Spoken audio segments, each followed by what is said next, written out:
Select the major product of the following reaction. To answer this problem, we will start by looking at both what our starting material is and what we are reacting it with.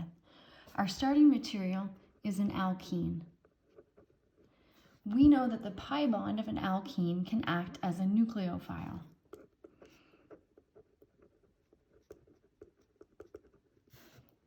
In our reagents, we see that we have chlorine.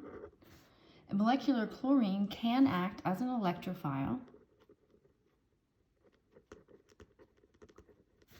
And we also see that we have CCl4 or carbon tetrachloride. Carbon tetrachloride is the solvent for this reaction, and it is what we would call an inert solvent, meaning it is not going to react. That means that the reaction that will be taking place is just the reaction between the alkene and the chlorine. I'm going to quickly draw the mechanism so we can see what the product will be. So we have the structure of our alkene and the molecular chlorine.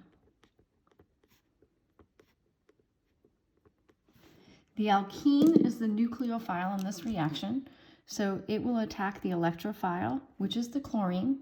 At the same time, a lone pair of electrons from the chlorine comes back and attacks the developing positive charge on this carbon atom, and the other bond to chlorine breaks.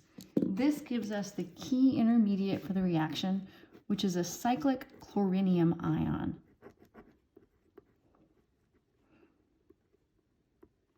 This chlorine now has a positive charge. And we have also formed right here a chloride ion.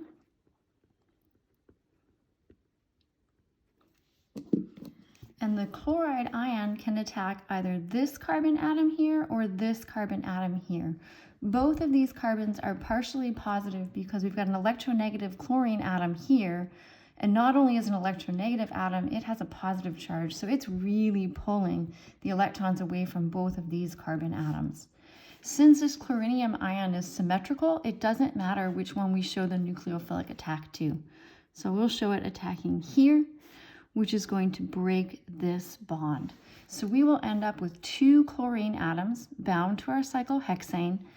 We need to recognize where these two chlorine atoms are relative to each other. This nucleophilic attack right here will happen at an angle of approach of approximately 180 degrees. So essentially this chlorine atom is sitting on top of the molecule and the other chlorine is going to come from the other side. This gives us an anti-addition, which means that the two chlorine atoms are going to have a trans relationship to each other, and so the product is A.